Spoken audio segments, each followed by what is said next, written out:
Hola a todos, les saluda el doctor LP y hoy vamos a evaluar los conceptos básicos que necesitamos saber para empezar a hacer análisis en estadística y específicamente en bioestadística asociadas a las ciencias de la salud. Y cuando hablamos específicamente de bioestadística, tenemos que ir primero a evaluar el concepto de estadística. Y estadística nosotros realmente lo hacemos todos los días. Cuando ustedes toman una decisión de ir a comer en grupo a un restaurante, generalmente, ¿qué es lo que hacen? Que la mayoría gana, ¿verdad? Entonces, todos votamos para ir a decidir a dónde vamos a comer y el restaurante que tenga la mayoría de votos, pues ese ganó. ¿Qué es lo que hicimos aquí? Pues fue hacer una recolección de datos que tenemos, en este caso, las preferencias de cada uno para poder ir, para llegar a una conclusión, tomar una decisión y vamos a comer. Entonces, un conjunto determinado de datos, nosotros lo analizamos y lo llevamos en el día a día. Cuando yo aplico todo esto, estos análisis específicamente a la salud, a la biología, yo le llamo bioestadística. Entonces, cuando hablamos de estadística, vamos a hablar que es un conjunto de técnicas o de herramientas que nos sirven para recolectar, organizar, analizar e interpretar los datos, que tiene dos componentes específicos. El primero son los datos y el segundo es el análisis. Si yo no tengo datos, yo no puedo analizar. Y al momento de yo hacer un análisis, tengo que tomar una decisión. De nada me sirve a mí analizar un conjunto de datos si no lo voy a utilizar para realizar una acción.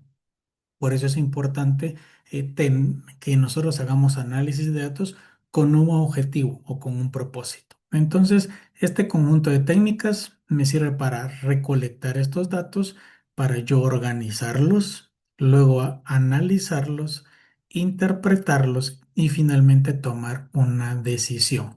La materia prima entonces de la estadística son los datos, lo que estamos recolectando para poder analizar. ¿Y de dónde surgen estos datos? De las mediciones o las observaciones que nosotros vamos a hacer dependiendo del tema que estemos nosotros queriendo analizar. De las observaciones diarias que nosotros tenemos, de las mediciones que yo voy a ir a recolectar, pues entonces de ahí estamos nosotros obteniendo los datos. Muy importante y se los vuelvo a recalcar, sin datos yo no puedo hacer un análisis. Y datos que tienen que ser fidedignos, tienen que ser reales, no pueden ser inventados, no pueden ser aproximaciones para yo poder tomar una decisión. Entonces, yo necesito tener datos reales de una fuente fidedigna para poder tener un buen análisis y tomar una decisión correcta. Y si yo no tengo esa información que sea útil, entonces yo no puedo tomar una decisión. Al final, la estadística a mí me va a servir para poder analizar estos datos y tomar una decisión.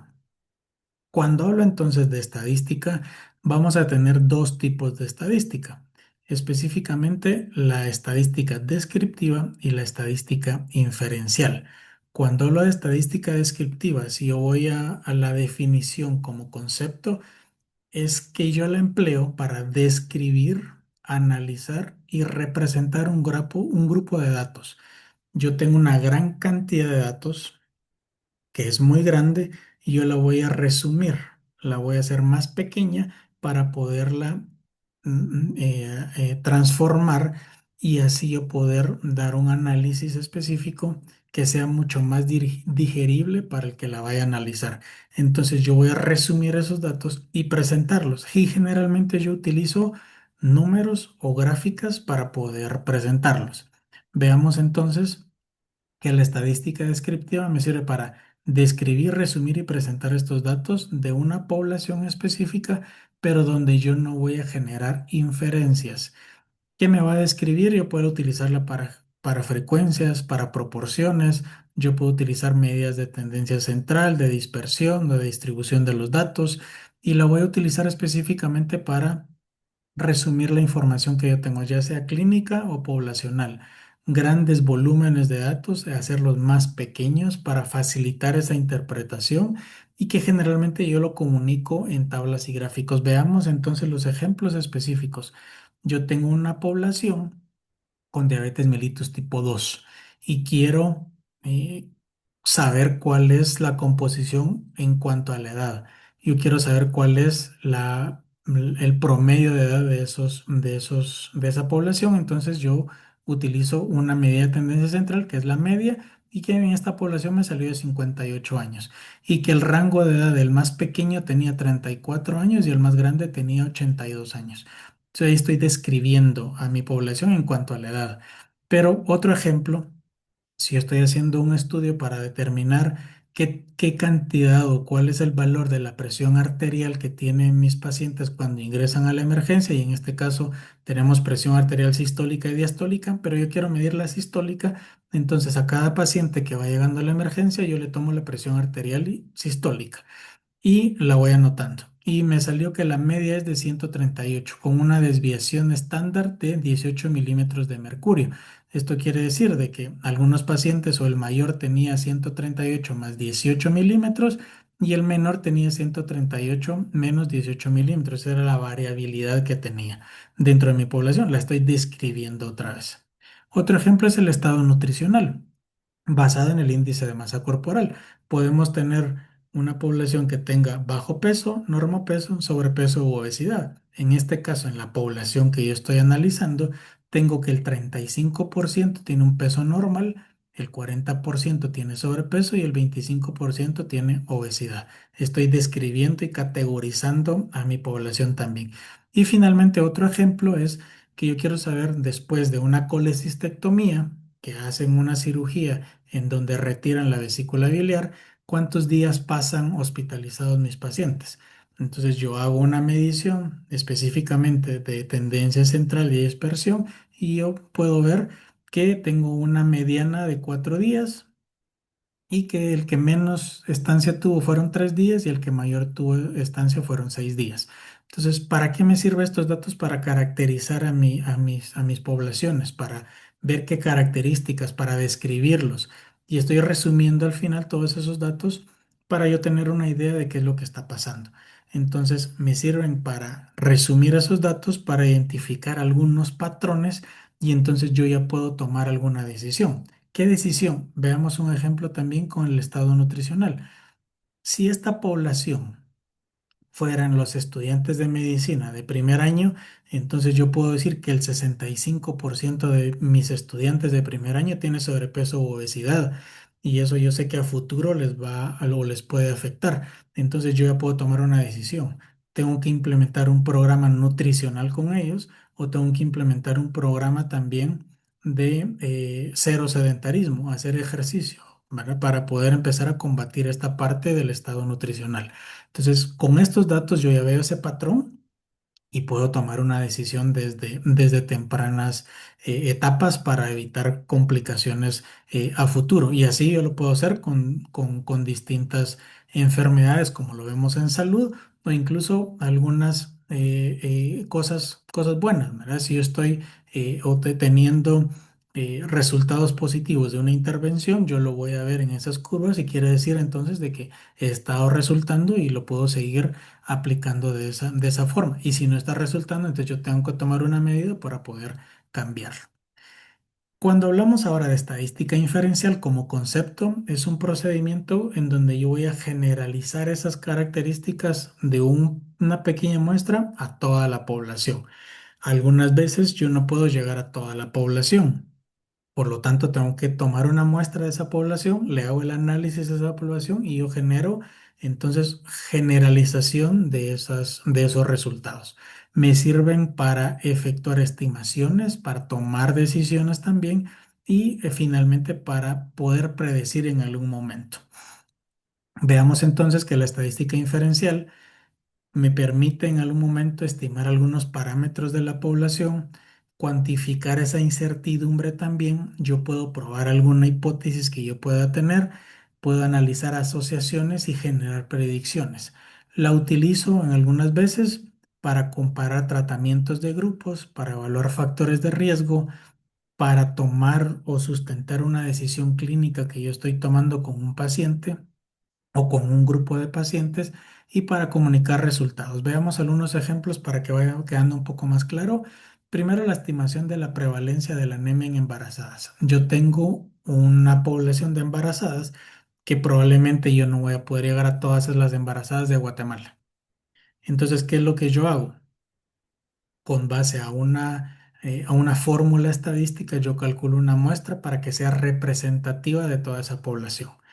Me salió que de 200.000 mujeres embarazadas que pude haber en Guatemala o de la población de embarazadas en Guatemala, yo no puedo ver a todas, pero mi muestra fue de 300.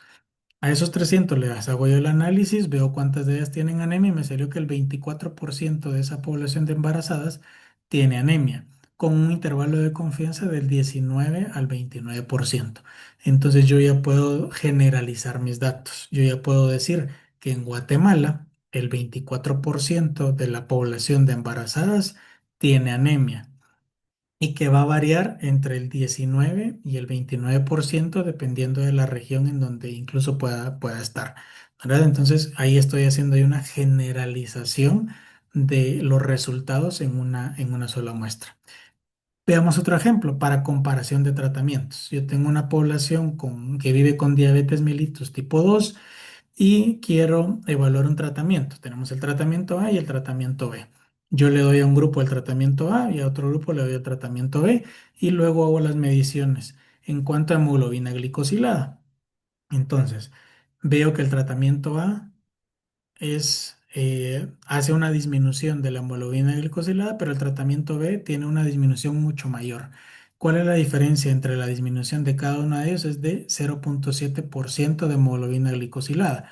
Esto quiere decir que probablemente el tratamiento B es más efectivo que el tratamiento A, disminuyendo la hemoglobina glicosilada en los pacientes que tienen diabetes. ¿Y esto cómo lo confirmo yo? Si es significativo con un valor de P o el P-valor que me dio de 0,02. Este P-valor a mí me sirve para decir entonces si un tratamiento es más efectivo que el otro. Y para eso yo uso estadística inferencial también. ¿Para qué más? Para asociar. En este caso, obesidad y riesgo de hipertensión. En esta gráfica nosotros vemos en el eje Y cómo tenemos el riesgo de hipertensión y en el eje X el índice de masa corporal. ¿Esto qué me quiere decir? Que a mayor índice de masa corporal, mayor riesgo de hipertensión. Si ustedes se dan cuenta, la gráfica va en ascenso. Entonces, yo puedo hacer ciertas mediciones y en este caso, como ejemplo, tenemos el OR, que es el usuario, y me salió en 2,1. ¿Qué quiere decir esto? Que el paciente que tiene más índice de masa corporal tiene 2 veces mayor el riesgo de tener hipertensión que el que no tiene un índice de masa corporal elevado. Entonces yo ya estoy haciendo una asociación y para eso me sirve también las mediciones estadísticas. Y finalmente, para otro ejemplo, es como una predicción clínica en donde yo puedo saber el riesgo de ingreso hospitalario. Tengo cierta patología como la falla cardíaca en donde ese paciente, dependiendo del grado de falla cardíaca que tenga, tiene más o menos riesgo de ingresar al hospital. Entonces yo puedo hacer una medición específica para ver qué tanto riesgo tiene ese paciente de poder llegar a una hospitalización. Finalmente, entonces, la estadística inferencial me ayuda a estimar estos efectos, a comparar grupos y finalmente a tomar decisiones basadas en una muestra para poder generalizarlos. Entonces, estadística descriptiva y estadística inferencial. La estadística descriptiva, una gran cantidad de datos, me las agrupa en datos más pequeños y me sirve, como lo dice su nombre, para describir a mi población. Y la inferencial entonces me sirve para comparar, para generar estimaciones, para predecir de una muestra y generalizarlo hacia toda la población. Como veíamos, tenemos población y muestra. Recordemos un poco cuál es cada una de ellas y cuál es la definición de cada una de ellas.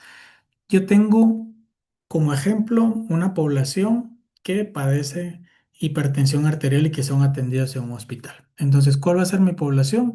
Es todos esos pacientes que tienen hipertensión arterial y que fueron atendidos en un tiempo determinado, en este caso en el año 2024. Entonces, mi población es un conjunto de individuos que comparten una característica en específica o varias características en específicas. Pero muchas veces en mis estudios yo no puedo llegar a toda la población hipertensa. Entonces, ¿qué es lo que yo hago? Nuevamente, mediante una fórmula estadística, Yo tomo una muestra que es el subconjunto de esa población. Me llegaron 10.000 pacientes con hipertensión y de mi muestra yo hice el cálculo y me salió que para mi estudio necesito 200 pacientes. Entonces, solo selecciono 200 pacientes de esta población y esa es la muestra a la que yo le voy a tomar los datos y los voy a analizar para que cuando tenga esos resultados, entonces yo voy a generalizar los datos a toda la población. Cada uno de estos individuos que están dentro de mi muestra va a ser una unidad de análisis. Cada paciente con hipertensión arterial le llamamos unidad de análisis y a cada uno de ellos le vamos a tomar ciertos datos, esas características que tienen. Cada paciente yo le voy a medir la edad, el sexo, la presión arterial o el índice de masa corporal. Estas mediciones yo les voy a llamar variables que también les podemos llamar unidades estadísticas, pero nosotros lo vamos a denominar como variables, que son las que finalmente medimos y nos ayudan a tomar una decisión, ya sea para caracterizar al paciente o para generalizar esos datos. Luego, que ya tenemos entonces los conceptos de qué es estadística, que sabemos que hay una estadística descriptiva, que hay una estadística inferencial, que yo voy a utilizar un grupo de población para poder hacer esos análisis y a cada uno de ellos les voy a tomar distintas características. Entonces yo también tengo que conocer de que en salud nosotros utilizamos muchas estadísticas y que algunas veces las llevamos hacia el plan de la epidemiología, pero al final la epidemiología son medidas numéricas, son estadísticas, y esas son también con las que nosotros tenemos que estar relacionados, porque son las que vamos a ver probablemente en el día a día ya cuando estemos ejerciendo. Entonces, cuando hablamos de estadística en poblaciones o en salud, primero hablamos de estadísticas poblacionales y esto le llamamos nosotros demografía, que es un conjunto de mediciones y análisis estadísticos específicos de una población. ¿Para qué me sirve la demografía o para qué yo hago análisis de estadística en poblaciones? Para comparar los grupos, para caracterizar a estas poblaciones, para evaluar la dinámica que tiene en cuanto al tamaño, a su composición, cómo están distribuidos, cómo han cambiado en el tiempo, etcétera. Entonces, ¿qué voy a analizar? Variables demográficas, y estas son la edad, el sexo, el tamaño de la familia, el nivel educativo, puede ser el ciclo de la vida, ingresos, las ocupaciones que tiene cada uno de sus miembros, la religión, raza, nacionalidad, etcétera. Estos son variables demográficas y entonces las estadísticas poblacionales me ayudan para estudiar, para saber cómo es esa población, cómo está distribuida y cómo cambia también en el tiempo. Además tenemos otras que se llaman estadísticas vitales. Y estas son específicamente estadísticas desde el punto de vista biológico que tienen una trascendencia específica a nivel de la salud, porque estas estadísticas vitales se transforman en indicadores. ¿Para qué me sirven entonces? Para ver ese comportamiento que tiene mi población en cuanto a hechos biológicos. Me sirve mucho para la vigilancia que yo voy a tener en salud pública y me van a ayudar también para orientar políticas de planificación sanitaria. Yo puedo ver la tendencia de nacimientos, de funciones, de matrimonios, etcétera. Veamos algunos ejemplos. La natalidad es uno de ellos. Yo puedo ver cuántos nacimientos hay por año, por mes, en una década cuántos nacimientos hubo. Además, yo puedo ver esa tendencia si van en aumento o si se han estancado o van en disminución. Puedo ver también la mortalidad. Yo puedo analizar cuántos pacientes murieron, de qué enfermedad murieron o cuál fue la causa de la muerte y qué impacto está teniendo también en la salud. Uno de los grandes ejemplos fue en la pandemia de COVID. ¿Verdad? Yo hacía mi curva de mortalidad por COVID específicamente, cuántos de ellos ingresaron por COVID y finalmente fallecieron. Entonces esa es una curva de mortalidad. La fecundidad, también la capacidad reproductiva que puede tener una población, cuántos de ellos van a nacer, la nupcialidad o la cantidad de matrimonios. Yo también puedo ver la cantidad de divorcios, de cuántos están unidos únicamente. Entonces son estadísticas que yo voy evaluando y que, como les mencionaba, se convierten en indicadores. que llevan indicadores como la tasa de natalidad, la tasa de mortalidad general, la tasa de mortalidad materna, la tasa de mortalidad infantil, la tasa de fecundidad. ¿Para qué nos sirven estos indicadores? Para evaluar como país cómo estamos, si vamos avanzando o si nos estamos estancando. Incluso nos sirven para compararnos con otros países y saber que estos indicadores son medidos de la misma forma a nivel mundial. ¿Por qué? Porque son indicadores de desarrollo de salud de un país. Entonces, los podemos medir, así como se miden aquí en Guatemala, se miden en otros países de la misma forma para poder hacer ese tipo de comparaciones y finalmente me sirven para tomar decisiones con políticas de salud pública. Y también tenemos otras estadísticas que llamamos de morbilidad. Y esta es que miden la frecuencia de enfermedad de una población y también me ayudan específicamente para prevenir o para controlar. Entonces, la morbilidad es la cantidad de enfermedad que tiene una población. Morbilidad, cantidad de enfermedad. Mortalidad, cantidad de muerte. ¿Para qué me sirve entonces? Para identificar unas frecuencias de las enfermedades, me sirven para orientar y si yo tengo que tomar una política de prevención o qué tratamiento yo puedo dar, me ayuda para hacer vigilancia también epidemiológica y me sirve para priorizar algunos recursos. Yo las principales medidas que tengo para eso son la incidencia, son los casos nuevos que van apareciendo y qué tan rápido van apareciendo, la prevalencia, cuántos casos tengo actualmente y las tasas de morbilidad, cuando yo voy viendo específicamente por cada enfermedad, cuánta enfermedad hay de cada una de ellas. Un ejemplo, ¿verdad? Por ejemplo, en este cuadro nosotros vemos el número de pacientes que estuvieron enfermos de cada grupo de enfermedades durante un año en específico. Vemos que el aparato digestivo fueron 22.300, el sistema nervioso fueron 24.000, fue de la que más se tuvo durante ese año de enfermedad. Luego está el aparato circulatorio, hay del aparato respiratorio, etcétera. Entonces, ¿para qué me sirve esto? Para evaluar año con año cuáles son las enfermedades que más se presentaron en mi población y aquí para tomar una decisión. Entonces yo puedo ver patrones para prevenir, para tratar o para planificar. Un ejemplo de la vida real, el dengue. Nosotros sabemos que el dengue se propaga mucho más o tenemos más casos durante el verano cuando empiezan las primeras lluvias incluso.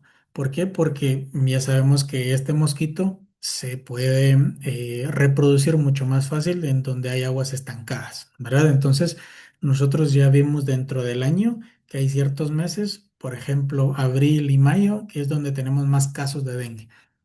¿Para qué me sirve analizar esto? Entonces, yo sé que si en abril y mayo he tenido más casos de dengue, entonces yo tengo que prevenir de que hayan casos. ¿Cómo? Pues yo fumigando pudiese ser una de las acciones que voy a tener, llevando a redes sociales, a medios de comunicación, campañas para que eviten el estancamiento de agua y la proliferación del mosquito al final. Entonces, eso me ayuda para tomar medidas de prevención. Ya sé que entonces también voy a tener más casos, entonces yo me tengo que preparar en mis centros y puestos de salud, yo tengo que tener tratamientos para ello, ¿verdad? Para cómo tratarlo. Entonces también me va a servir para poder abastecerme antes de que llegue la enfermedad. Y yo ya entonces tengo una mejor planificación finalmente. Para esto me sirven las estadísticas en salud para poderlos llevar a cabo dentro de mi planificación. Y para ir finalizando entonces dentro de estos conceptos que nosotros tenemos que manejar, eh, hoy sabemos que para poder analizar todos estos datos que estamos recolectando, necesitamos herramientas. Antes que utilizábamos papel, lápiz y calculadora, o incluso papel y lápiz únicamente. ¿Verdad? Teníamos nuestras fórmulas y las teníamos que despejar con todos los datos que teníamos. Y entonces ya íbamos tomando una decisión. Hoy tenemos herramientas que nos ayudan específicamente a hacer el análisis de datos. Entonces, por ejemplo, tenemos herramientas como SPSS o R, que son software específicos para análisis de datos. Yo utilizo mucho SPSS, que es como un Excel, pero en este caso yo meto todos mis datos, en mi base de datos la creo y después con un solo clic yo le pido que me calcule medidas de tendencia central. Necesito que me calcules medidas de dispersión. Necesito que me calcules chi cuadrado, t de student, todo dependiendo de las variables que yo tenga. Y quiero que hagamos una regresión logística. Quiero que hagamos una U de McWinney, etcétera. Entonces, yo ya solo con un clic le pido que me analice todos esos datos y me va a dar un resultado. ¿Qué es lo que me toca a mí? Es interpretar ese dato que me está dando. Como estadístico, entonces yo lo que hago es pedirle al software que me analice los datos para que cuando me llegue a dar el resultado yo pueda tomar una decisión. Pero por eso yo tengo que saber cómo interpretar esos datos. ¿Para qué me ayuda entonces? Para optimizar el tiempo, para optimizar mis recursos, para hacer un análisis mucho más rápido, tener los datos y los resultados mucho más rápido, tomar una decisión mucho más rápida y no esperar mucho tiempo para poder implementar un programa en algún momento. También si yo necesito hacer un reporte, puedo utilizar gráficas y aquí me sirve mucho, por ejemplo, Excel o Power BI, que son herramientas que se están utilizando mucho y que seguimos utilizando para específicamente el análisis de datos para cuando es muy robusto, ¿verdad? Tengo muchos datos, entonces se puede utilizar algunas herramientas como R también y Python, eh, y que se utilizan actualmente en muchos lugares. Y finalmente la inteligencia artificial. Hoy la inteligencia artificial nos ha venido a cambiar un poco la forma del análisis de los datos también. ¿Por qué? Porque cuando utilizo inteligencia artificial hoy no solo me da el dato final, sino que también ya me da un análisis, que es el análisis que yo tomaba antes con ese dato nada más, ¿verdad? A mí me daba el dato y yo tenía que tomar la decisión al momento de analizarlo. Hoy no, la inteligencia me puede ayudar para incluso llegar hasta ese análisis y la toma de esa decisión. Pero ojo, que aquí podemos tener alucinaciones. Entonces, como, como investigador o como estadístico, ¿qué es lo que me toca? Es analizar que ese dato haga match y tenga una concordancia con ese análisis que me está preguntando, que me están dando la inteligencia artificial y que no sea una alucinación y que finalmente yo pueda adaptar a mi entorno también, ¿verdad? Entonces me puede generar ya análisis de predicciones, clasificarme automáticamente, me puede detectar un patrón, me puede detectar una anomalía.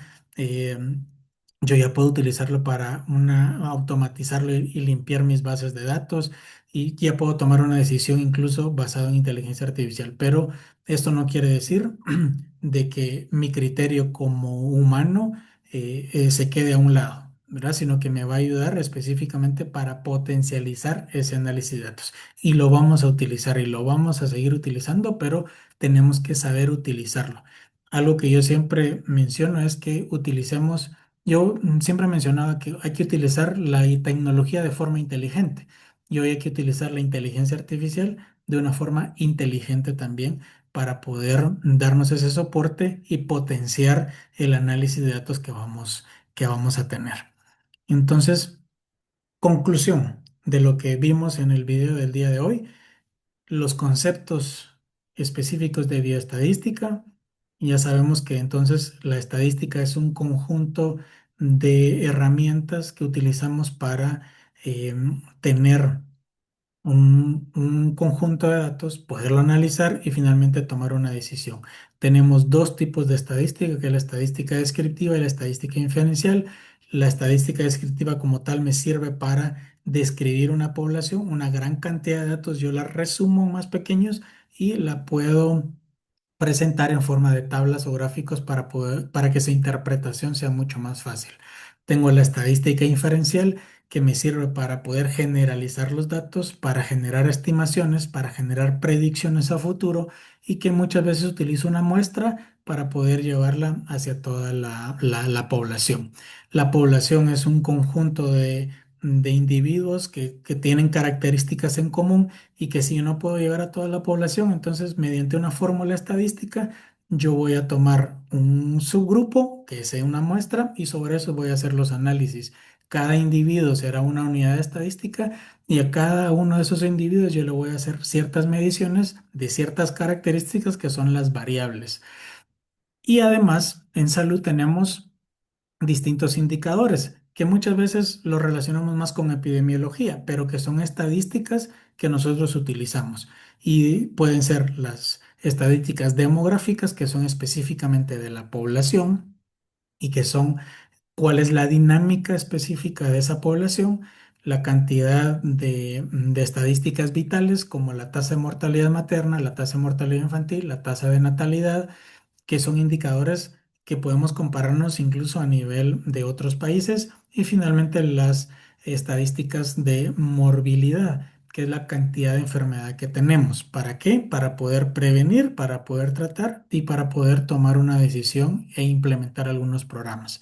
Tenemos que utilizar la inteligencia artificial de una forma inteligente para potencializar ese análisis de datos, que nos tome menos tiempo, pero para tomar mejores decisiones también. Pero no tenemos que dejar de lado que la parte crítica nuestra tenemos que tenerla para poder analizar esa respuesta, que no nos genere alucinaciones y que nosotros podamos tomar una decisión pues mucho más efectiva y tener mejores resultados si queremos nosotros aplicarlo.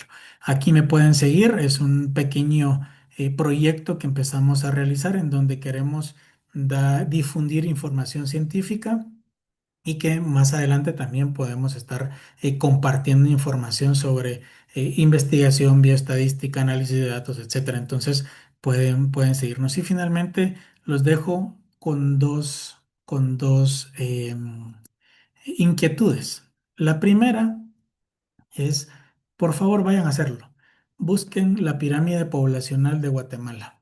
Hoy van a ver que esa pirámide, tal y como lo menciona, es un triángulo, en donde la base es la población de menor edad y la punta es la población de mayor edad. Se van a dar cuenta que esa pirámide todavía permanece como triángulo, pero vayan a buscar una pirámide poblacional de Europa, puede ser España. Se van a dar cuenta que esa pirámide se va invirtiendo poco a poco. Hay mucho más población entre los adultos y adultos mayores que en los que son adolescentes y niños. Y esa es la dinámica poblacional. ¿Y para qué me sirve esto? Para tomar una decisión. Y yo sé que a futuro probablemente voy a tener entonces mayores adultos mayores. Necesito programas de salud pública para los adultos mayores. Necesito más geriatras. Voy a tener enfermedades que se asocian más a la vejez. Voy a tener poblaciones longevas. ¿Qué, qué decisión tengo que tomar para poder enfrentar a ese cambio de la población? Y la otra frase con la que quiero terminar, y para que ustedes la analicen también, es que quizás la variabilidad es lo único constante en este mundo. Gracias por la atención y nos vemos en el siguiente video.